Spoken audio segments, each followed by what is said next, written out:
Episode 1 is The Fiery Cross, our premiere for season 5. This one was a challenging one to write.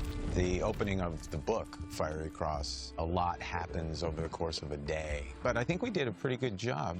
I'll pat myself on the back a little bit in the sense that I thought it was, we got it all in there. Yeah, well, I think that the difficulties Matt said was the gathering took up a lot of space in the book. For our normal kind of TV Outlander style, we wanted to change it up and move the gathering to Fraser's Ridge and show up the big house, which is truly big. It's a big house. One of the things I remember saying to Gary when we went to the location and plotted out the land, and I said, now, it's just called the big house, Gary. That doesn't mean it has to be a big house.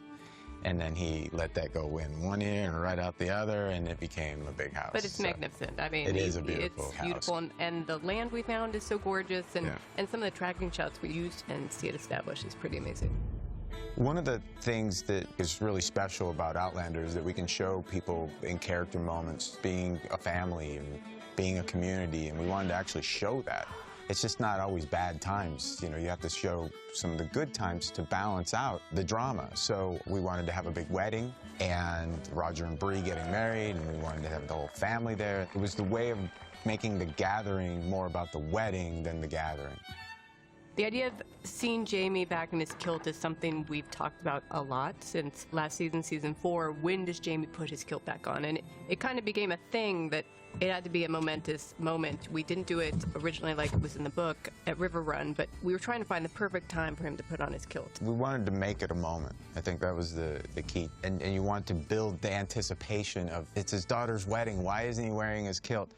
And it's that moment he makes that decision.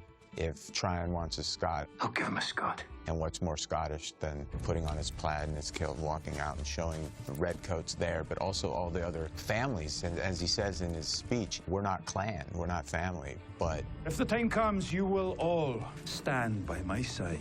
He deliberately put this on in a moment that made him the Laird visually, and Jamie's a pretty smart guy, and is a smart move to make himself look like a Laird. Stand by my hand.